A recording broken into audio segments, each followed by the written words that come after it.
ശ്രീമാൻ പോളും കോളേജുമായി ശരിക്ക് സംഘട്ടനമുണ്ടായത് പിന്നെയും കുറെ കഴിഞ്ഞിട്ടാണ്. കാലാനുക്രമം നോക്കുകയാണെങ്കിൽ ആ സംഗതി ഇനി ഒരിക്കലേ വിവരിക്കേണ്ടു. പക്ഷെ വിഷയത്തിന്റെ അനുസ്യൂതിക്ക് വേണ്ടി ഇവിടെ തന്നെ ആയി കളയാമത്. കോളേജിൽ ആർക്കും തന്നെ അന്തസ്സായി ജീവിക്കാൻ പറ്റുന്ന ശമ്പളം കിട്ടിയിരുന്നില്ല. ഒന്നാം കിടക്കാർ തൊട്ട് എല്ലാവരും തന്നെ കഷ്ടിപിഷ്ടിക്കാരായിരുന്നു. പ്രൈവറ്റ് ട്യൂഷൻ ഉണ്ടല്ലോ, അതായിരുന്നു അഭയസ്ഥാനം ഞങ്ങളെപ്പോലെ പലർക്കും. നാളും നാഴികയും അങ്ങനെ പോയി. അതിനിടയ്ക്ക് അപ്രതീക്ഷിതമായി ഒരിക്കൽ എല്ലാവരെയും ശമ്പളത്തിൽ ചില തോതുകളിന്മേൽ വെട്ടിക്കുറവ് നിർദ്ദേശിച്ചും കൊണ്ട് പ്രിൻസിപ്പാൾ അച്ഛൻ്റെ കയ്യൊപ്പോടുകൂടി ഒരു നോട്ടീസ് സ്റ്റാഫ് റൂമിൽ എത്തി. അന്നത്തെ ഇന്ത്യ ഗവൺമെന്റ് പോലും സാലറി കട്ട് ഏർപ്പെടുത്തി കഴിഞ്ഞിരുന്ന സ്ഥിതിക്ക് കോളേജിലും അപ്രകാരം ഒന്നിന് വേണ്ടുവോളം പ്രസക്തിയുണ്ടെന്ന് വാദിച്ചുകൊണ്ടാണ് നോട്ടീസിൽ വെട്ടിക്കുറവുകൾ നിർദ്ദേശിച്ചിരുന്നത്. കോളേജിന്റെ നിലനിൽപ്പിന് വേണ്ടി ത്യാഗബുദ്ധിയായ എല്ലാ സ്റ്റാഫ് അംഗങ്ങളും ശമ്പളത്തിൽ കുറേശ്ശെ വിട്ടുതരേണ്ടതാണെന്ന് ഒരഭ്യർത്ഥനയും ഉണ്ടായിരുന്നു നോട്ടീസിന്റെ അവസാനത്തിൽ.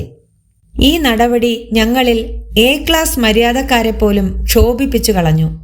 കോളേജിൽ വിദ്യാർത്ഥികൾക്ക് കാലത്തിന്റെ വറുതി കണക്കാക്കി ഫീസിളവൊന്നും നൽകിയിരുന്നില്ല. അവരുടെ എണ്ണമോ എല്ലാ കൊല്ലത്തെക്കാളും അധികമായിരുന്നു താനും.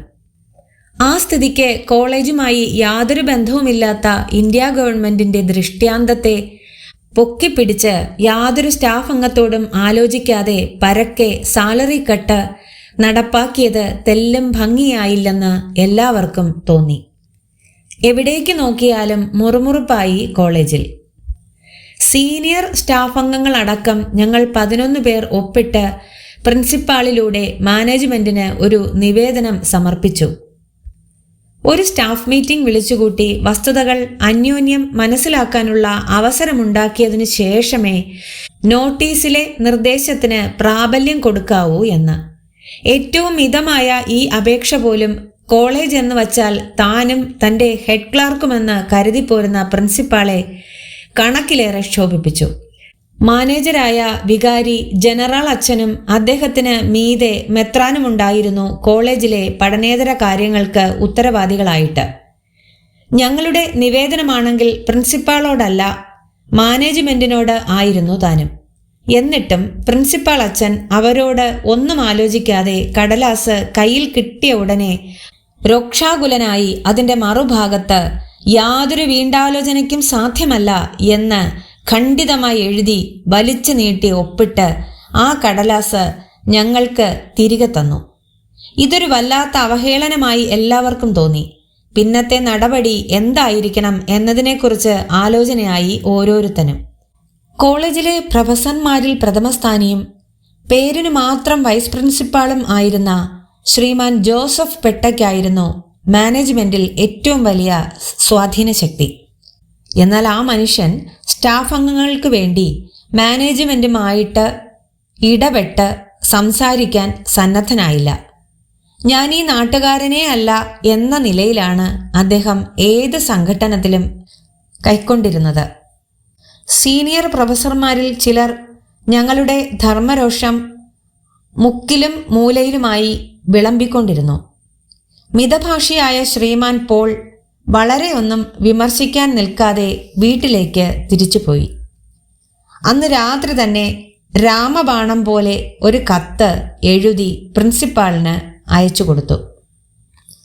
താൻ കോളേജിൽ സേവനമനുഷ്ഠിക്കാൻ സമ്മതിച്ചത് ശമ്പളം സംബന്ധിച്ച് വ്യക്തമായ ഒരു ഉടമ്പടി അനുസരിച്ചായിരുന്നുവെന്നും ആ സ്ഥിതിക്ക് തൻ്റെ രേഖാമൂലമായ സമ്മതമില്ലാതെ ശമ്പളത്തിൽ ഇളവ് ചെയ്യാൻ മാനേജ്മെന്റിന് അധികാരമില്ലെന്നുമായിരുന്നു ആ കത്തിൻ്റെ ഉള്ളടക്കം.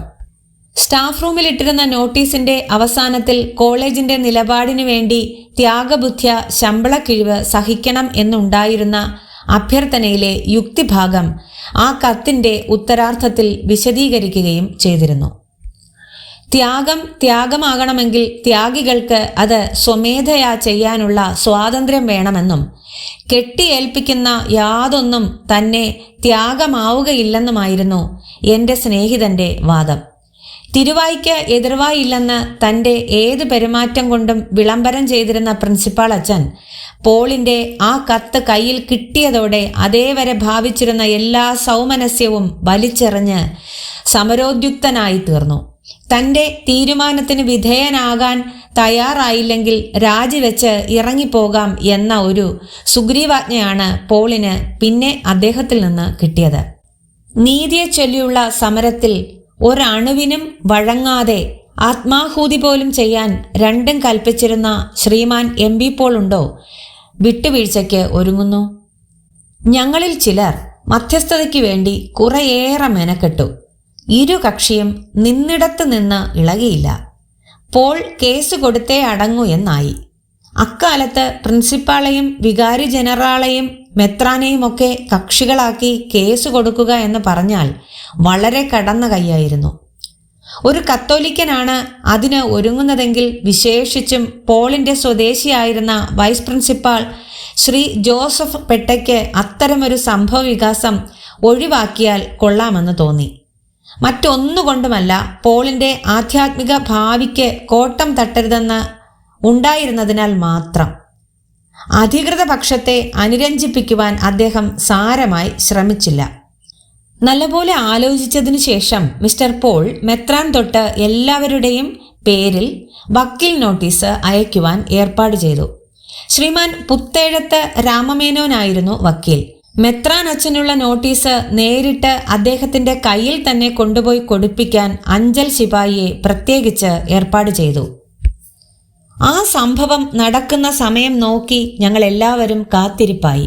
അന്നത്തെ മെത്രാൻ doctor Francis Vazhappilly gentleman bishop എന്നുള്ള അപരനാമത്താൽ അറിയപ്പെട്ടിരുന്ന ഒരാളായിരുന്നു. വാസ്തവത്തിൽ പ്രിൻസിപ്പാൾ അച്ഛനും പോളും തമ്മിൽ നടന്നിരുന്ന കശപിശയുടെ വിശദാംശങ്ങൾ അദ്ദേഹം അറിഞ്ഞിരുന്നുവോ എന്ന് സംശയമാണ്. ആയുസ്സിൽ ആദ്യമായി ഒരു വക്കീൽ നോട്ടീസ് കയ്യിൽ കിട്ടിയപ്പോൾ അദ്ദേഹത്തിൻ്റെ ഭാവം മാറി. സൗമ്യബുദ്ധിയ പറഞ്ഞ് തീർക്കാമായിരുന്ന ഒരു സംഗതി ഊതിപ്പെരുപ്പിച്ച് കോടതി വരെ എത്തിക്കാൻ തൻ്റെ സഹപ്രവർത്തകന്മാർ തുനിഞ്ഞു കണ്ടതിൽ അദ്ദേഹം പ്രക്ഷുബ്ധനായി. ഉടനെ വികാരി ജനറൽ അച്ഛനെ വിളിച്ച് അദ്ദേഹം കൽപ്പിച്ചു, എന്തു വന്നാലും ശരി കോടതി കയറാതെ കാര്യം അവസാനിപ്പിച്ചേ പറ്റൂ എന്ന്. വീണ്ടും മധ്യസ്ഥതയ്ക്ക് ഇറങ്ങി. ഉറുപ്പിക 10 ആയാലും ശരി നെറുകേട് സമ്മതിച്ച് നഷ്ടപരിഹാരം തരുന്നതായി രേഖപ്പെടുത്തി കിട്ടിയാൽ രാജിവെച്ച് ഒഴിഞ്ഞേക്കാമെന്ന് സമ്മതിച്ചു പോൾ ഒടുവിൽ. അതനുസരിച്ച് ശമ്പള ബാക്കിക്ക് പുറമെ ഏതാനും 100 റുപ്പിക നഷ്ടപരിഹാരം കൈപ്പറ്റി കുറ്റസമ്മതം ഒപ്പിട്ട് വാങ്ങി അദ്ദേഹം ജോലിയിൽ നിന്ന് പിരിഞ്ഞു. പിറ്റേ ദിവസം തൊട്ട് അദ്ദേഹം മെത്രാന്റെ അരമനയ്ക്ക് നേരെ മുമ്പിൽ വലിയൊരു കെട്ടിടം വാടകയ്ക്കെടുത്ത് MP പോൾസ് ട്യൂട്ടോറിയൽ എന്ന സ്ഥാപനം ആരംഭിച്ചു. അവിടെ നിന്ന് നവകേരളം എന്ന ഒരു പ്രതിവാര പത്രവും. ഇന്നത്തെ നിലയ്ക്ക് നോക്കുമ്പോൾ ഇതൊന്നും അത്ര വലിയ സംഭവം അല്ലായിരിക്കും. പക്ഷെ അന്ന് ആ വക്കീൽ നോട്ടീസും ആ രാജിയും ആ ട്യൂട്ടോറിയലും ആ പ്രതിവാര പത്രവും ഒക്കെ കൂടി ഒരു കൊടുങ്കാറ്റ് തന്നെ ഉണ്ടാക്കി കളഞ്ഞു. മിസ്റ്റർ പോളിനെ ഒരു അഗ്നിപർവ്വതത്തെക്കാളും പേടിക്കത്തക്ക എന്തോ ഒന്നായിട്ടാണ് മിക്ക പേരും വീക്ഷിച്ചിരുന്നത്. നല്ല ചങ്കൂറ്റമുള്ള പ്രതിഭാശാലി, അതെ, അതാണ് നിഷ്പക്ഷ നിരീക്ഷകന്മാർ അദ്ദേഹത്തിന് സമ്മാനിച്ച പേര്.